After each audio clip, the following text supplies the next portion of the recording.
ಆಲೂಗಡ್ಡೆ ಬಜ್ಜಿ ಮಾಡ್ತಾ ಇದ್ದೇನೆ ನೋಡಿ. ಅದಕ್ಕೆ 2 ಆಲೂಗಡ್ಡೆ ತೊಗೊಂಡಿದ್ದೇನೆ, ಸಿಪ್ಪೆ ತೆಗೆದು ಇಟ್ಕೊಂಡಿದ್ದೇನೆ. ಇವಾಗ ಅದನ್ನು ಸ್ಲೈಸ್ ಆಗಿ ಕಟ್ ಮಾಡಬೇಕು. ಈ ರೀತಿ ಸ್ಲೈಸ್ ಕಟ್ ಮಾಡ್ಕೊಳ್ಬೇಕು.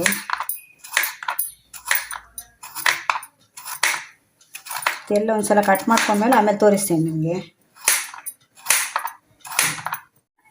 ಇದು ನೋಡಿ, ಈ ರೀತಿ ಸ್ಲೈಸ್ ಮಾಡಿ ಇಟ್ಕೊಂಡಿದ್ದೀನಲ್ಲ. ಇವಾಗ ಇದನ್ನು ಕಡಲೆ ಹಿಟ್ಟು ಕಲಿಸ್ಕೊಳ್ತೇನೆ. ಇದು ತುಂಬ ಈಸಿ ರೆಸಿಪಿ. ಇದಕ್ಕೊಂದು ಅರ್ಧ ಸ್ಪೂನಷ್ಟು ಉಪ್ಪು ಹಾಕ್ತಾ ಇದ್ದೇನೆ, ಮತ್ತೊಂದು ಅರ್ಧ ಸ್ಪೂನಷ್ಟು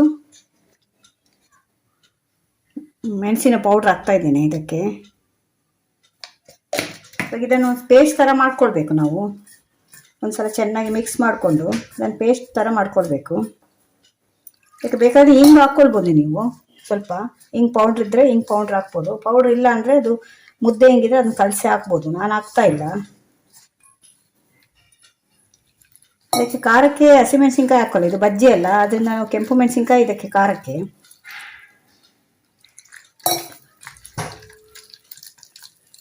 ಈ ರೀತಿ ಕಲಿಸ್ಕೊಳ್ಬೇಕು. ನೀವು ಇದರಲ್ಲಿ ಡಿಪ್ ಮಾಡಿ ತೆಗೆದು ಅದರಲ್ಲಿ ಎಣ್ಣೆಯಲ್ಲಿ ಬಿಡೋದು. ಅದರಿಂದ ನಿಮಗೆ ಒಂದು ಅಂದಾಜು ಗೊತ್ತಾಗುತ್ತೆ ಎಷ್ಟು ಕಲಿಸ್ಕೊಳ್ಬೇಕು ಅಂತ. ಅಷ್ಟು ನೀರಾಗಿ ಇದನ್ನು ಕಲಿಸ್ಕೊಳ್ಬೇಕು.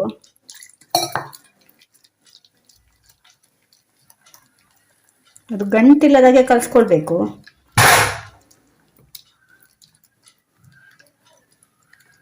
ನೀವು ಕಡಲೆ ಹಿಟ್ಟನ್ನು ಬೇಕಾದರೆ ಜರಡಿ ಇಟ್ಕೊಳ್ಬೋದು, ಹಿಡ್ದು ಇಟ್ಕೊಳ್ಬೋದು. ಇದು ನಾನು ಜರಡಿ ಹಿಡ್ದೇ ಇಟ್ಟಿದ್ದೇನೆ ಅದರಿಂದ. ಯಾಕೆಂದರೆ ಅದರಲ್ಲಿ ಏನಾದರೂ ಕಸ ಏನಾದರೂ ಇದ್ದರೆ ನೋಡಿ. ಅದಕ್ಕೆ ಇನ್ನೂ ಸ್ವಲ್ಪ ನೀರು ಕಲಿಸ್ಕೊಳ್ಬೋದು ನೋಡಿ. ಅದಕ್ಕೆ ಕಲಿಸಿದ್ದೇನೆ ನೋಡಿ. ಹೀಗಿದೆ. ಇದರಲ್ಲಿ ನಾವೀಗ ಮುಳುಗಿಸಿ ತೆಗಿವಾಗ, ಇದರಲ್ಲಿ ಡಿಪ್ ಮಾಡುವಾಗ ಈ ರೀತಿ ಬರಬೇಕು ನೋಡಿ. ಹೀಗೆ ತೆಗಿವಾಗ ಈ ರೀತಿ ಎಣ್ಣೆಗೆ ಬಿಡಬೇಕು. ಇದು 2 ಕಡೆಗೆ ನಿಮಗೆ ಅದು ಕಡಲೆ ಹಿಟ್ಟು ಬರಬೇಕು. ಆ ರೀತಿ ಕಲಿಸ್ಕೊಳ್ಬೇಕು ನೀವು. ಈಗ ಎಣ್ಣೆ ಕಾಯ್ಲಿಕ್ಕೆ ಇಟ್ಟಿದ್ದೇನೆ ನಾನು. ಎಣ್ಣೆ ಕಾಯಬೇಕು. ಎಣ್ಣೆ ಚೆನ್ನಾಗಿ ಕಾದ್ಮೇಲೆ ಹಾಕಿದರೆ ನಿಮಗೆ ಎಣ್ಣೆ ಎಳ್ಕೊಳ್ಳಲ್ಲ. ಇಲ್ಲ ಅಂದರೆ ಎಣ್ಣೆ ಎಳ್ಕೊಳ್ಳುತ್ತಿದ್ದು ಆಲೂಗಡ್ಡೆ ಬಜ್ಜಿ. ಇದೇ ರೀತಿಯಲ್ಲಿ ನಿಮಗೆ ಬಾಳೆಕಾಯಲ್ಲಿ ಮಾಡ್ಬೋದು, ಹೀರೆಕಾಯಲ್ಲಿ ಮಾಡ್ಬೋದು. ತುಂಬ ವೆರೈಟಿ, ತುಂಬ ಇದರಲ್ಲಿ ತರಕಾರಿಯಲ್ಲಿ ಮಾಡ್ಬೋದು ಇದೇ ರೀತಿ. ಎಣ್ಣೆ ಒಂದ್ಸಲ ಕಾಯಲಿ, ಆಮೇಲೆ ಹಾಕ್ತೇನೆ. ಈಗ ಎಣ್ಣೆ ಕಾದಿದೆ ನೋಡಿ. ಇವಾಗ ಇದನ್ನು ಬಿಡ್ತಾ ಇದ್ದೇನೆ. ಈ ರೀತಿ ಬಿಟ್ಟರೆ ಆಯಿತು. ತುಂಬ ಚೆನ್ನಾಗಿರುತ್ತೆ ಇದು. ಅದೇ ಏನಂದರೆ ಎಣ್ಣೆದಷ್ಟೇ, ಆಯಿಲ್ ಅದು. ಇದು ನೀವು ಆಲೂಗಡ್ಡೆ ಇದು ಮಾಡ್ಕೊಳ್ಳುವ ಸ್ಲೈಸ್ ತುಂಬ ತೆಳುವಿರಬೇಕು, ದಪ್ಪ ಸ್ಲೈಸ್ ಬರಬಾರ್ದು.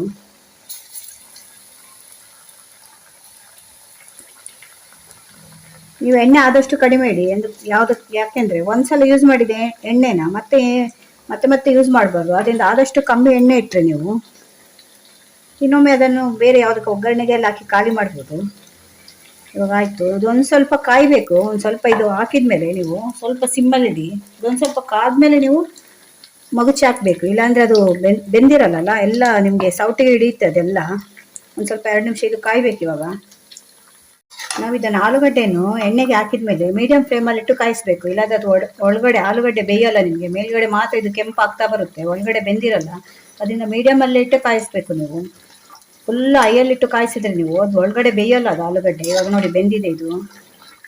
ನಮಗೆ ಒಳಗಡೆ ಕೂಡ ಆಲೂಗಡ್ಡೆ ಬೇಯಬೇಕಲ್ಲ, ಅದರಿಂದ ಒಂದು ಸ್ವಲ್ಪ ಹೊತ್ತು ಮೀಡಿಯಮ್ ಇಟ್ಟು ಆಮೇಲೆ ನೀವು ಐಯಲ್ಲಿಟ್ಟರೆ ಆಮೇಲೆ ಕಾಯಿಸೋದು. ಈ ಕಲರ್ ಬರಬೇಕದು, ಗೋಲ್ಡನ್ ಕಲರ್ ಬರೋವರೆಗೂ ನೀವು ಕಾಯಿಸ್ಕೊಂಡ್ರೆ ಚೆನ್ನಾಗಿರುತ್ತೆ ಇದು. ನೋಡಿ ಇವಾಗ ತೆಗಿತಾ ಇದ್ದೇನೆ, ಆಗಿದೆ ಇದು. ನೀವೊಂದು ಟಿಶ್ಯೂ ಅಲ್ಲಿ ಹಾಕ್ಕೊಳ್ಳಿ. ಅವಾಗ ನಿಮಗೆ ಎಕ್ಸ್ಟ್ರಾ ಎಣ್ಣೆ ಇದ್ದರೆ ಟಿಶ್ಯೂ ಎಲ್ಲ ಎಳ್ಕೊಳ್ಳುತ್ತೆ ಅದು. ಜಾಸ್ತಿ ಅದು ನೀವು ಕಡಲೆ ಹಿಟ್ಟು ಕಲಿಸ್ಕೊಳ್ಳುವಾಗ ಜಾಸ್ತಿ ನೀರು ಮುಟ್ಟಿಸಬಾರ್ದು. ಅವಾಗ ಅದು ನಿಮ್ಗೆ ಎಣ್ಣೆ ಜಾಸ್ತಿ ಎಳ್ಕೊಳ್ಳಲ್ಲ ಅದು. ನೀವು ಕಡಿಮೆ ನೀರು ಹಾಕಿ ಕಲಿಸಿದ್ರೆ ಎಣ್ಣೆ ಕಮ್ಮಿ ಎಳ್ಕೊಳ್ಳುತ್ತೆ ಅದು. ನೋಡಿ ಎಣ್ಣೆ ಜಾಸ್ತಿ ಎಳ್ದಿಲ್ಲ ಇದು. ನಾನು ಎಷ್ಟು ಎಣ್ಣೆ ಇಟ್ಟಿದ್ದೆ ಅಷ್ಟೇ ಇದೆ. ನೋಡಿ ಹೇಗೆ ಕಾಣ್ತಾ ಇದೆ ಅಂತ. ಇವಾಗ ಇನ್ನೊಂದು ಸೆಟ್ ಹಾಕಿ ತೋರಿಸ್ತೇನೆ. ಇಷ್ಟು ಕನ್ಸಿಸ್ಟೆನ್ಸಿಯಲ್ಲಿ ಕಲಿಸ್ಕೊಂಡ್ರೆ ಸಾಕಾಗುತ್ತೆ. ಅದು 2 ಕಡೆ ನೀವು ಡಿಪ್ ಮಾಡುವಾಗ ಅದು ಹಿಟ್ಟು ನಿಮ್ಗೆ 2 ಕಡೆ ಬರಬೇಕು ಈಕ್ವಲ್ ಆಗಿ. ಇಲ್ಲಾಂದರೆ ಆಲೂಗಡ್ಡೆ ಕಾಣುತ್ತೆ ನಿಮಗೆ. ಇದು ಕಾಫಿ ಜೊತೆಯಲ್ಲಿ ಮಕ್ಕಳಿಗೆ ಮಾಡಿಕೊಟ್ರೆ ತುಂಬ ಇಷ್ಟಪಟ್ಟು ತಿಂತಾರೆ. ನಮ್ಮ ಮನೆಯಲ್ಲಂತ ನನ್ನ ಮಗಳಿಗೆ ತುಂಬ ಇಷ್ಟ. ನನ್ನ ಮಗನಿಗೆ ಈರುಳ್ಳಿ ಪಕೋಡ ಅಂದರೆ ತುಂಬ ಇಷ್ಟ. ಇವಳಿಗೆ ಇದು ಇಷ್ಟ. ಅದಕ್ಕೆ ಇವತ್ತು ಮಾಡ್ತಾ ಇದ್ದೇನೆ. ಅದಕ್ಕೆ ನಿಮಗೂ ಕೂಡ ತೋರಿಸೋಣ ಅಂತ ಹೇಗೆ ಮಾಡೋದು ಅಂತ. ನಾರ್ಮಲಿ ಇದು ಸುಮಾರು ಜನ ಮಾಡ್ತಾರೆ. ಅದು ನಾವು ಹೇಗೆ ಮಾಡ್ತೇವೆ, ನಮ್ಮ ರೆಸಿಪಿ ಒಂದು ಬೇರೆ ಇರುತ್ತಲ್ಲ. ಅದರಿಂದ ನಮ್ಮ ರೆಸಿಪಿ ಹೇಗಿದೆ, ನಾವು ಹೇಗೆ ಮಾಡ್ತೇವೆ ಅಂತ ನಿಮಗೆ ತೋರಿಸ್ತಾ ಇದ್ದೇನೆ. ನೋಡಿ ಬಿಸಿ ಬಿಸಿ ಆಲೂಗಡ್ಡೆ ಬಜ್ಜಿ ರೆಡಿಯಾಗಿದೆ.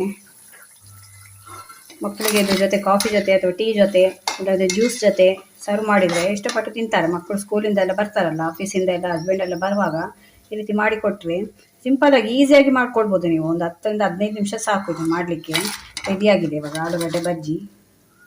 ನೋಡಿ ಫ್ರೆಂಡ್ಸ್, ಬಿಸಿ ಬಿಸಿಯಾದ ಆಲೂಗಡ್ಡೆ ಬಜ್ಜಿ ರೆಡಿಯಾಗಿದೆ. ಇದು ತುಂಬ ಚೆನ್ನಾಗಿರುತ್ತೆ ಸಾಯಂಕಾಲ ಸ್ನ್ಯಾಕ್ಸಿಗೆ.